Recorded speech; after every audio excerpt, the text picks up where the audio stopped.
John 21:18. I tell you for certain that when you were a young man, you dressed yourself and went wherever you wanted to go. But when you are old, you will hold out your hands, then others will wrap your belt around you and lead you where you don't want to go. Old age concerns. Mga alalahanin, mga dapat isipin tungkol sa pagtanda.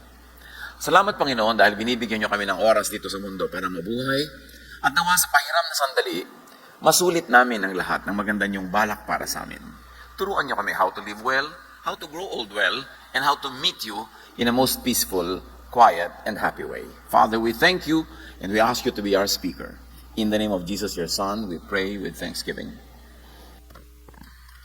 Senior concerns, old age concerns. Ano bang iniisip natin tungkol sa pagtanda? Ano ba ang mga iniisip ng mga may edad na? Ecclesiastes 12:1-7. Alalahanin mo ang iyong manlilikha sa panahon ng iyong kabataan. Bago dumating ang mga araw at taon na puno ng kaguluhan. Gumugulo lalo kung may mga demensya, may mga Alzheimer's, at kung ano-anong mga alalahanin. Panahong hindi mo na madama ang tamis ng mabuhay. Dahil sa dami ng sakit, sa dami ng mga alalahanin at worries. Alalahanin mo ang Diyos bago makubli ang sikat ng araw, bago lumabo ang iyong paningin, bago magdilim ang buwan at mga bituin, bago ka matabunan ng makapal at madilim na ulap tulad ng cataracts. Alalahanin mo siya bago humina ang iyong katawan, bago manghina ang iyong mga bisig, bago mawala ng lakas ang iyong mga tuhod. Alalahanin mo ang Diyos bago mabungi ang iyong mga ngipin at bago lumabo ang iyong mga mata. Alalahanin mo nga siya bago dumating ang panahon na sarado na ang mga pintuan at tumigil na ang tunog ng gilingan o hindi ka na nakanguya because your molars are not there anymore. Bago dumating ang panahon na madali kang magising sa himig ng mga ibon, sa konting tunog nagigising ka, pero bigi ka sa maraming malalakas na bagay, o ang tunog ng awitin ay tuluyan ng tumigil. Alalahanin mo siya bago dumating ang panahon na kakatakutan mong umakyat sa mataas na lugar, bago dumating ang panahong di ka na makalakad na mag-isa. Bago pumuti ang iyong buhok at lipasan ng pagnanasang sumiping sa minamahal, alalahanin ang Diyos. Darating ang araw na tayo'y pupunta sa huli nating hantungan, marami ang tatangis sa lansangan. Darating ang araw na malalagot ang tanikalang pilak na nagdadala ng ilawang ginto, babagsak ito at madudurog. Darating din ang araw na malalagot ang tali ng timba at ito'y babagsak at masisira. Alalahanin mo siya bago manumbalik sa alabok ang ating katawang lupa at ang ating hininga ay magbalik sa Diyos na may bigay nito. At gabayan tayo ng Panginoon at bigyan ng karunungang unawain ang hiwaga ng mga salitang ito. Maraming old age concerns. Isa dyan is illness. Iniisip ng mga tao na pagtanda ko, baka ako magkasakit, ayaw ko sana magkasakit, ano kaya magiging mga sakit ko? So, early on in life, live a healthful lifestyle as early as possible. Para hindi na maipon ng maraming toxin sa katawan, bata pa lang ayusin ang kinakain, mag-exercise na para lumakas na ang puso, lumakas ang katawan, itama ang buhay, alisin ang mga unnecessary stress na nagbibigay ng maraming kasakitan. Simplify your life, live within your means, do not bite more than what you can chew, do not stand taller than what you really are, do not pretend to be what you are not, marerelax ka, at malaki ang baon mong kalusugan sa iyong pagtanda. Proverbs 25:16, eating too much honey can make you sick. So even a good thing could be bad. Lalo naman kung bad thing, too much, bad lalo. Kaya dapat ang tao marunong magbawas ng mga hindi naman dapat pinoproblema, huwag bumibili ng hindi kayang bayaran, huwag mangangako ng hindi kayang tuparin, para tahimik, payapa ang buhay, which is conducive to good health. Of course, age-old concern yung illness without money. Yung illness nga with money, concern na lalo pag without. So make and save money while young. Hindi ubos-ubos biyaya bukas sa katunganga. Usong-uso sa maraming young people ngayon, ubos lagi ang kita. Minsan kulang pa, lalo na umuso ang credit card. Lalo yung zero interest for 3 years. Bibili ka ng telephone na payable in 10 years. Gustong-gusto ng mga kumpanya yon para 10 years ka nakapako sa kanila. Dahil inaasahan nila at inaasam ng mga bangko na magpapalya ka ng bayad, therefore magkaka-interest. Kaya ka nagbibigay sila ng zero interest dahil love kayo? No! Panalangin nila, siguro may prayer warrior ng mga bangko. Huwag sana sila makabayad para maka-interest tayo. Siyempre, interest next month, interest this month, interest next month, ang iyong pera ay pinag-i-interesan. Ganon lang yun. Kaya huwag utang ng utang at malito. Marami tayong inuubos agad. Fly now, pay later. Bakasyon now, pay later. Puro pay later. Kailan yun? Pag matanda ka na, nakalubog ka sa utang. Kailangan ng tao marunong mag-impok. Whatever it is that you earn, do not spend more than what you earn. And try to set aside something because some days that are difficult can come. In fact, it almost surely comes. Yung babae sa Proverbs 31:25, ang description sa kanya, she is clothed with strength and dignity. She can laugh at the days to come. Kasi may savings. Kasi kumikita actively, meron pa siyang passive income. Lahat na yata ng magandang finance strategies nasa babaeng ito. Meron siya mga farms, so tumutubo yung mga tinanim niya. Hindi naman siya araw-araw nandun, pero kumikita yon. Meron siyang trading, meron siyang manufacturing, at marunong siyang mag-charity. Meron din siyang itinatanim na kawang-gawa, kagandahang loob, na babalik at babalik din. And she enjoys her family. She is clothed in fine linen. Ang mga bedsheet nila maganda. They eat well. Her husband and children rise and call her blessed. Yeah, she can laugh at the days to come. At may bedrock reason, because she makes a lot of money, and she spends less than she makes. Kaya pwede mong pagtawanan ng mga darating na mga gastusin, kasi handa ka. So keep making money, even at old age. Don't retire. Retire lang pag nalagot ang hininga. So semi-retire, pwede. Relax mode, pwede. But don't retire. Habang kumakain, pag gumagastos, try to keep making something. Sa iba siguro, medyo huli-huli na ng konti kasi hindi nadinig tong message na to 20 years ago. Kaya dapat yung mga ngayon na 20 years pa, malalagot na ng hininga, gawin nyo na ngayon. Para meron tayong head start, meron tayong, bueno, importante. Invest. Hindi puro consuming, puro consumption. Pag nagkapera, ang isipin, bumili. Magbakasyon, mag-shopping, magpasarap. Gaano karami nag-iisip mag-invest kahit konti? Mag-invest ka ng isang kalan, isang kawali, isang buwig na saging na saba, magtinda ka ng banana queue. May extra money ka. Gaano karami nag-i-invest? Kaya laging puro gastos eh. So, get covered by insurance as much as you can. Lalo kung wala ka maraming pera, wala yata ako ibabayad sa premium. Eh, paano pa? Nagkasakit ka, ano ibabayad mo sa ospital? Lalo na. Priority dapat yan. Anak, magdedibo ka. Tigilan na yung mga gown na susun-susun ang mga metro-metro. Huwag mo na isipin bumaba sa mataas na hagdan dahil wala tayong second floor. Ito ang pera, ibibili kita ng insurance. Ibibili kita ng ganito. Ipag-i-invest kita ng isang maliit na tindahan. Paano pa yung debo ko? Pag tumutubo ka na, tambak-tambak na yung pera mo, magpagawa ka ng third floor, mula doon ka manaom. Pero ngayon, wala tayong pera kinabukasan. After the party, isang malaking kabalbalan. Iniisip, puro gastos, puro gastos, puro gastos. Pag nagkasakit, nangungutang sa kapitbahay, iyak-iyak, awa-awa. Dapat paghandaan yan. Mga juniors or mga bata pa, help the senior earn. Or help the senior save, especially by not asking for money. Pag may edad-edad ka na, malakas na yung buto, tumigil ka na ng kahihingi, kumita ka na dapat. And help the senior by giving them money.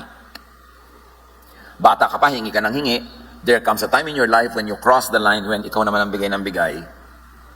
Till kingdom come. Dapat may role reversals ang magulang at anak. Bata ka, inaalagaan ka, lahat ng kailangan mo binibigay. Pagtanda mo, baligtad naman. Magulang naman ang aalagaan hanggang ihatid sa huling hantungan with nice, beautiful music. Matthew 7:11-13. Inuusig ng Panginoon yung mga religious leaders ay tinuturo sa mga tao, i-donate nyo lahat sa simbahan ng inyong pera, kahit hindi nyo nabigyan ng nanay nyo, matutuwa na ang Diyos. Sabi ni Jesus, ngunit itinuturo naman ninyo na kapag sinabi ng isang tao sa kanyang ama o ina, naihandog ko na sa Diyos ang mga tulong ko dapat sa inyo. Ang taong yun ay hindi na ninyo pinatutulong sa kanilang mga magulang. Sa gayong paraan, pinawawalang bisa ninyo ang salita ng Diyos sa pamamagitan ng mga itinuro ninyo. At marami pa kayong ginagawang katulad nito. Sabi ni Jesus sa mga Pharisees and religious leaders. So hindi ko na po kayo bibigyan kasi naihulog ko na sa buslo. Diba? Lalo naman hindi ko na kayo bibigyan kasi may papakasyon ako eh. Kaya may lakad na ako na sinolo ko na. Lalo naman yun. Another age-old concern is illness without care and caregivers. Hindi pa yan nararamdaman ng bata eh. Yun yung bata kasi hindi naman lang niya naiisip. Wala sa guni-guni niya. Ang ibig sabihin ng humina ang tuhod, lumabo ang mata, humina ang pandinig, at kung ano-ano pa. Pero concern niya na mga nagsisimulang makaranas ng iba't ibang kasakitan. Psalm 38:11, because of my sickness, no friends or neighbors will come near me. At yan ang concern ng tao pag nagkakasakit siya, iniisip niya, siya ay ide-desert, iiwan, kakalimutan, at unti-unti na lamang siyang mamamatay sa kanyang kanahigan. It is a concern. And some of those concerns are valid. Kasi maraming mga tao pinapabayaan ng magulang. Hindi mo alam kung saan kumukuha ng sense. Napapabayaan mo ang sarili mong magulang. Pero may nangyayaring ganun. Kaya kailangan ihanda natin ang ating sarili. Mga young people, palakasin ang katawan, palusugin ang ating mga pamumuhay, para ang goal nyo is to be healthy, to stay healthy, so you'd be healthy enough to take care of your parents when they grow old. Dapat ang goal ng mga bata is to make money, make a lot of money, makapag-save, para pag nangailangan ng magulang nyo, meron kayo maitustos. Huwag yung puro inuuna ang sarap. Ang buong humanidad, mula nung creation hanggang ngayon, nagpatuloy ang ating mga kabihasnan, ang ating mga civilization, ang societies, ang way of life, because of this unchanging law of nature and unchanging law of God. Ang bata inaalagaan ng magulang, pag tumanda ang magulang, inaalagaan ng bata na hindi na bata by then. Yan ang pinapamana nating asal, ugali, privilege, and duty from generation to generation. Some people say, iba na ngayon, nag-iba na. Hindi pwedeng maiba yung mga basic things. Kasi kung wala nag-alaga sa'yo, hindi ka lalaki. So dapat may alagaan ka naman pag ikaw na yung able. That's why you enable yourself. Hindi ka sumusuong sa mga panganib dahil baka maputol ang dalawang paa mo, aalagaan ka pa ng nanay mo, imbes ikaw na makapag-alaga sa kanya. Hindi ka pumapasok sa mga bisyo na malalasing ka, mababangag ka, tapos papasok ka sa gulo na nasira ang katawan mo, o nakulong ka. Pag dumadalaw ako sa Bilibid, sa mga ibang alaga ko doon, awang-awa ako sa nakikita ko mag-asawa na halos linggo-linggo. Mag-asawang matanda na galing sa malayo, nagbubuhos, nagta-tricycle, naglalambitin sa mga jeepney para makarating sa Bilibid, pipila ng matagal doon sa gate kasi dadalaw sa anak. Tanda-tanda na, sila pa yung dumadalaw. Hindi ko alam kung bakit nakulong ang anak nila. Pero kung nakulong ka doon, dahil sa kabalbalan mo, sa kapabayaan mo, dahil sa pakikibarkada mo sa mga mali, dahil sa pakikipagsapalaran mo sa buhay, inilagay mo, hindi lang ang buhay mo, pati buhay ng mga magulang mo sa gulo. Na hindi na mare-reverse na ikaw ang mag-aalaga sa kanila kasi dadala ng konting ulam, konting pagkain, aabutan ng konting pera. Nangangalirang na yung katawan ng mga matanda. Nag-aakaya na silang dalawa. Siguro hanggang kamatayan na nila yung gagawin nila. Ano nangyari? Bakit nagkaganon? Napunta yung anak doon. Kaya nagpapakatino ka kasi pag nakulong ka, hindi ka naman titiisin na magulang mo. O kaya nabuhay ka nga, pero puto lang dalawang kamay mo, dalawang paa, tsaka kalahati na lang ng leeg mo yung buo. Aalagaan kayo ng nanay mo. Kaya nagpapakatino ang tao, hindi lang para sa sarili. Kasi meron tayong pananagutan. Sa lahat ng mga nagmahal sa atin, mga nag-alaga, dapat mo yung masuklian in your lifetime. Dapat ang itinanim, inaani. So assure the seniors of your devotion and readiness to care for them. Be willing, ready, and able to give care. Be as healthy as possible and be as free as possible. Politically free, spiritually free, emotionally free. Meron naman, nawawala yung freedom pag nag-asawa. Sobra na siyang nadodomina ng asawa, sobra na nakokontrol, inilalayo sa magulang. Kaya tuloy nangyayari, parang wala ng anak yung isang nag-asawa dahil napunta na lang doon sa napakasalan at sa mga naging anak yung buong buhay niya. Huwag niyong gagawin yun. Dapat ipinapakita niyo sa mga bata, lalo sa inyong anak, kung paano niyo inaalagaan ang sarili niyong magulang because you will teach them how to care for you later. At hindi masama yun. Hindi yun selfish. That's how humanity has always survived from generation to generation. A reversal of roles. One of the best things that you can show your children to model is how you care for your parents. Kung nakikita ng mga batang pabaya kayo sa magulang nyo, sa palagay nyo, matututo silang alagaan kayo pagdating ng panahon. Pero hindi nyo sila inaalagaan para lang alagaan nila kayo.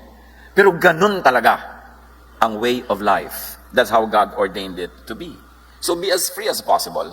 At makiramdam kayo kung namamanipulate kayo ng inyong asawa na ilalayo kayo sa inyong sariling ina, sa inyong sariling ama. Because some wives or some husbands could be that way. They could manipulate their spouse. Pag birthday ng nanay nung asawa, nandun sila lahat, buong pamilya. Pag birthday ng kabilang nanay, absent sila lahat. It is so easy for one of the spouses to invent a reason not to go to the other side tuwing may event. Kaya makiramdam kayo kung ganyan nangyayari. Especially men, kasi mga men usually manhid dito eh. Hindi nila nararamdaman, oo nga pala, nakakatatlong birthday ng nanay ko, hindi kami nagpupunta. Pero karabahing ng biyanan ko, nandun kami. Kasi niyayaya ng babae. Napapansin nyo ba ang close nyo ng mga pinsan sa mother side? Kunti yung sa father side. Kasi yung mga nanay-nanay, lagi nakikita-kita yon, yung mga anak-anak nila magpipinsan, nagiging close together. Kaya mga tatay, dapat dinadala nyo rin ang inyong mga anak sa side nyo. Hindi nyo ipinapaubaya lahat sa nanay yung parenting. Kasi both sides ang pinanggalingan ng inyong anak, hindi lang one side. It is important to have balance in this kind of situation. Si Naomi, may dalawang anak na lalaki. Nagtira sila abroad dahil nagkaroon ng famine. Doon na sila tumanda. Namatay ang dalawang anak niyang lalaki, ang natira dalawang manugang na babae. At nung uuwi na si Naomi sa sariling bayan, dahil wala na siyang asawa, foreigner siya doon sa land na yun, sumama sa kanya yung dalawa niyang manugang. Pakikita mong mabait na biyanan nito. Dahil yung mga manugang, sasamahan pa yung biyanan. Pero pinauwi niya yung dalawa. Umuwi kayo sa inyong mga bayan, mag-asawa uli kayo, bata pa kayo, have a future. Pero hindi pumayag si Ruth. Sumama siya kay Naomi. Ruth 16:17, chapter 1. Sumagot si Ruth, huwag po ninyong hilinging iwan ko kayo. Hayaan po ninyo akong sumama sa inyo. Saan man kayo pumunta, doon ako pupunta. Kung saan man kayo tumira, doon po ako titira. Ang inyong bayan, ang aking magiging bayan. Ang inyong Diyos, ang magiging aking Diyos. Kung saan kayo mamatay, doon ako mamamatay. At doon din ako malilibing. Parusahan sana ako ni Yahweh ng pinakamabigat na parusa. Kung papayagan kung magkalayo tayo, maliban na lamang kung paghiwalayin tayo ng kamatayan. Isa lang ang ibig sabihin nito kung ba't ganun si Ruth. Bukod sa mabait siya talaga, ibig sabihin napakabuti ng kanyang biyanan na hindi niya iiwan. Lesson yan, mga nanay-nanay, nagkakamanugang kayo, hindi niya naman mapapalitan yan, no return, no exchange. Diba? So, mahalin nyo na. Magtanim na kayo ng mabuti.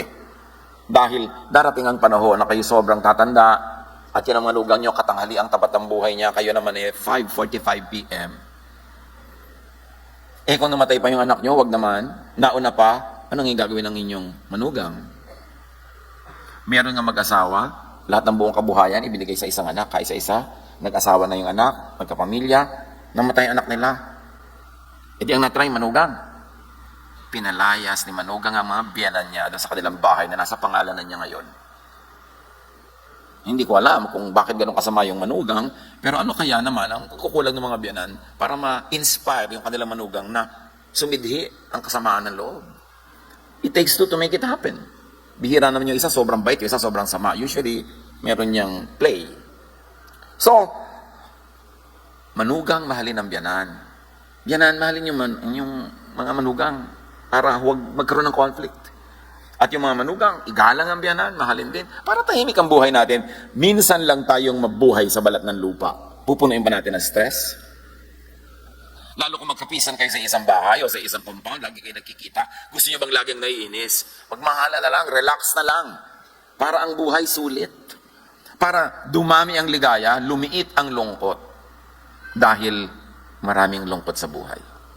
Maliliit mat malalaki, pabalik-balik, paulit-ulit, padalaw-dalaw, minimize all of this pain.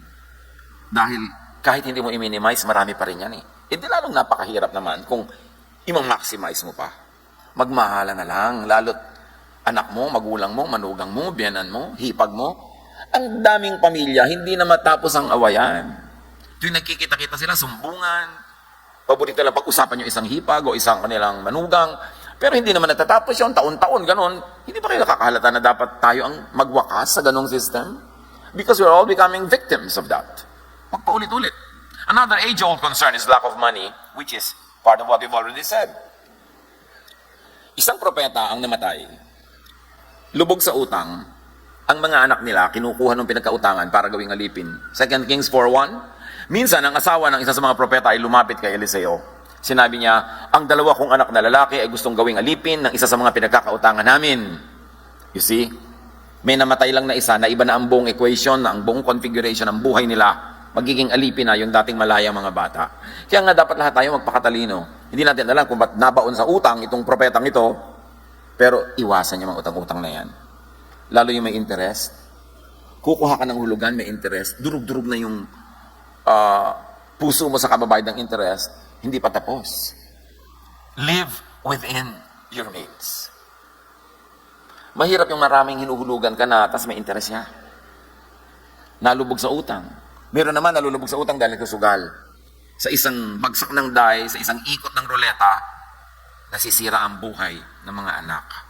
Alam niyo bang kawawa ang mga anak ng mahilig magsugal?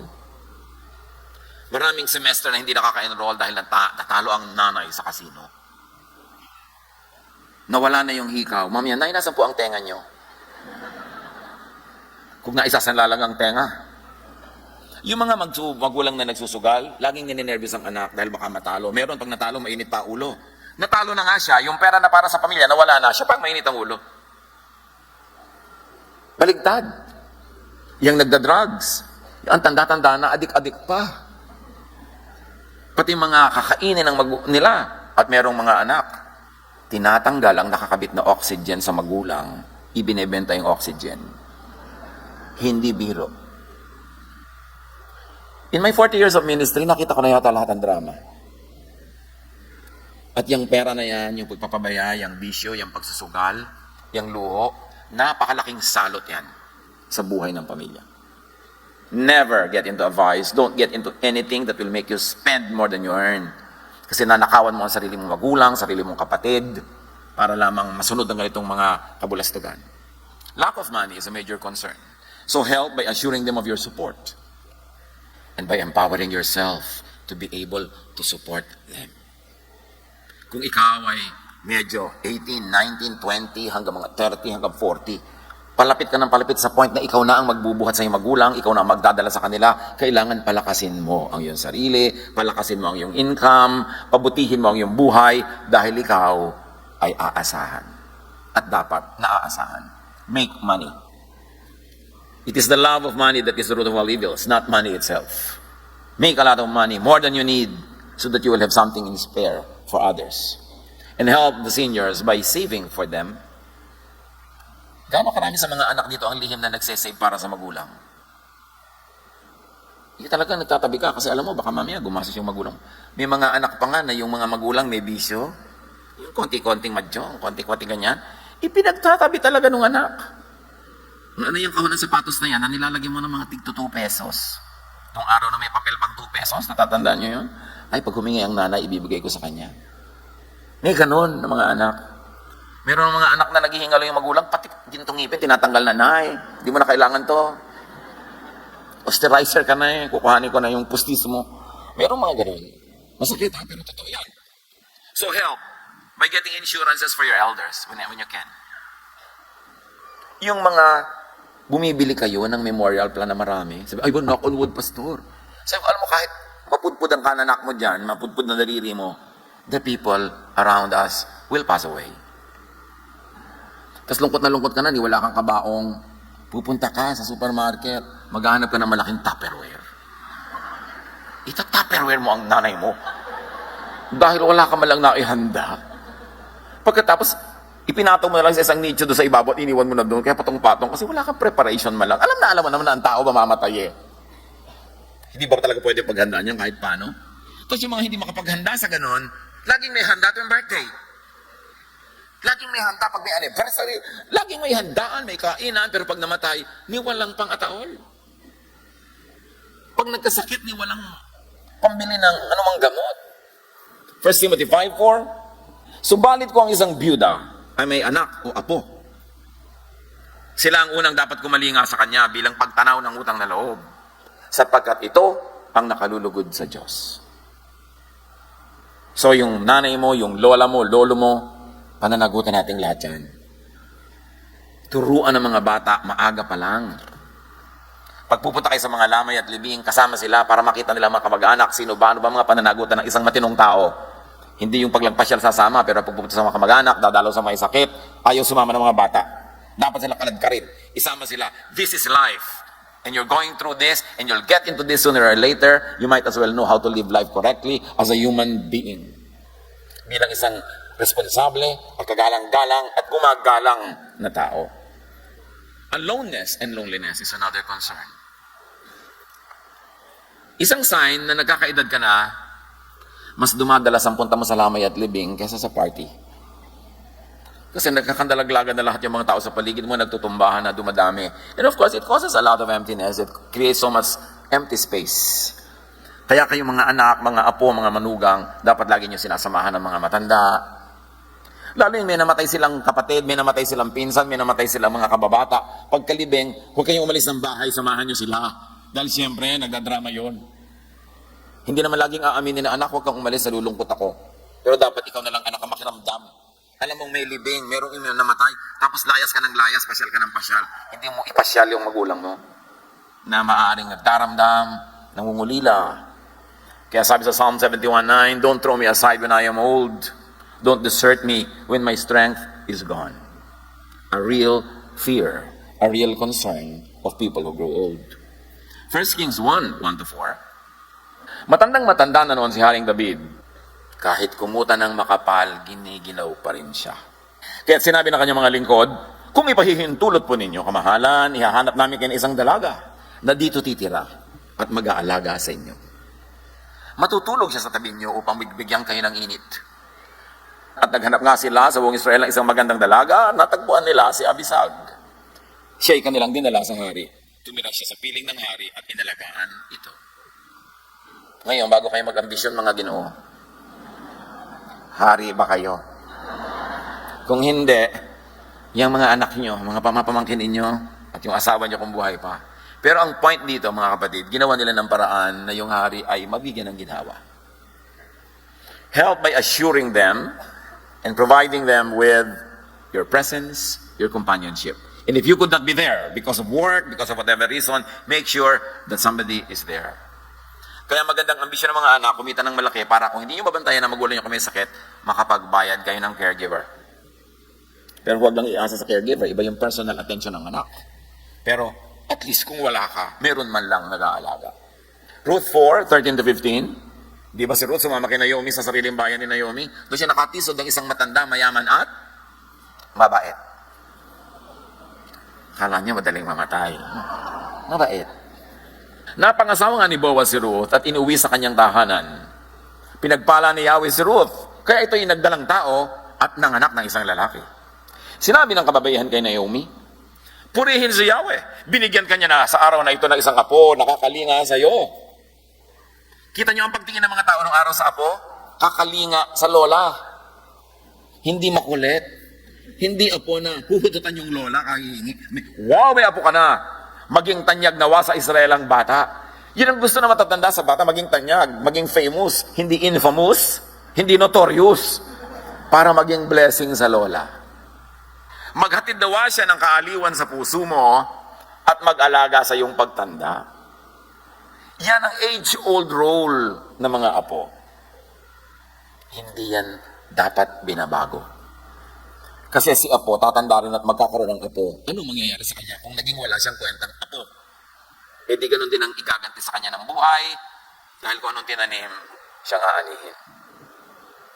Ang mapagmahal mong manugang, sabi ng mga kapitbahay, na nagsilang ng bata, ay higit pa kaysa 7 anak na lalaki. Kung mahusay ang manugang, daig pa ang sariling anak kung mag-alaga sa biyanan. At mga manugang dito, hindi lingid sa Diyos kung paano nyo itrato ang inyong mga biyanan. Alam ng Diyos. At sabi ng Diyos, kung anong itinanim mo, anihin mo.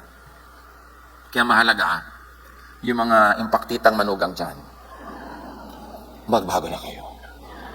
At ang mga bruhang biyanan, magbago rin kayo. Dapat lahat tayo magbago para masaya. Tama na yung mga warfare, mga turf wars. Yung anak mo, yung asawa niya, hindi kayo pare-pareho ng role, so hindi kayo magkakompetensya ng manugang. Sa bahay na isa lang ang trono, isa lang ang reyna, hindi pwedeng dalawa. So manugang, nakikitira ka sa bahay ng iyong biyanan, siya ang reyna. Pero, tabi-tabi po, inang, pag nakatira po kayo sa bahay ng inyong anak, pagbigyan niyo ang manugang niyong maging reyna doon. Kasi bahay yun ng kanyang asawa. Lumagay tayo sa lugar. Yan ang magulo pag dalawa ang ulo, isa korona. Nag-aagawan ng dalawang babae maging reyna. Sa mga lalaki naman, hindi issue yan. Konting-konti lang yung issue na lalaking biyanan, lalaking manugang, naglalaban sa ganyan. Usually, hindi naman. Sa babae. So, patahimikin nyo yung mga buhay. Lumagay sa lugar. Kasi, nanay, kung kayo pa rin ang magiging reyna sa bahay ng inyong anak, kailan pa magiging reyna yung asawa niya? Pag kayo'y filling the blanks. Gusto nyo yun?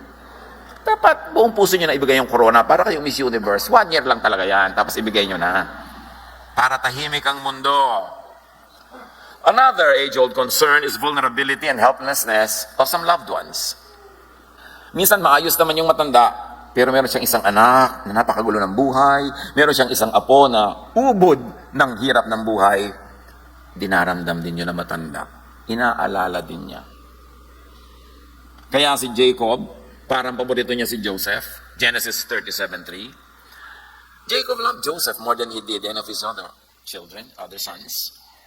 Because Joseph was born after Jacob was very old. Ang tanda-tanda na nitong si Jacob nung pinanganak si Joseph.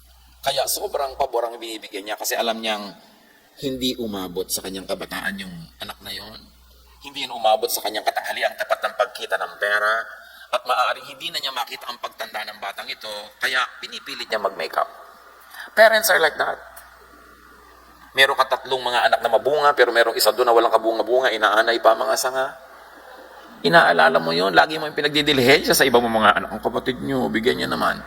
At gusto nyo man o hindi na magbigay. At dapat naman, gustuhin nyo kung lalo't kaya naman, pero gusto nyo at hindi, sa ikatatahimik ng loob ng inyong matandang magulang, akuin nyo na yung pagpasan sa ibang nyong mga kapamilya na mahirap ang kalagayan.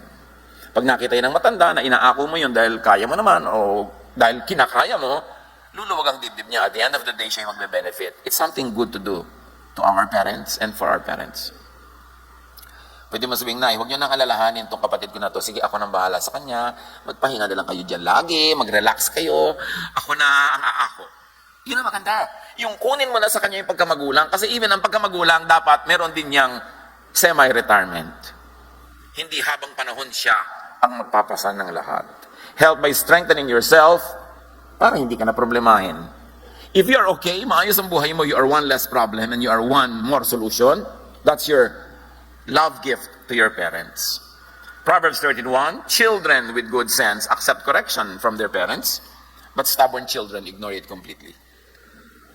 In Proverbs 28:7, you disgrace your parents if you make friends with worthless nobodies.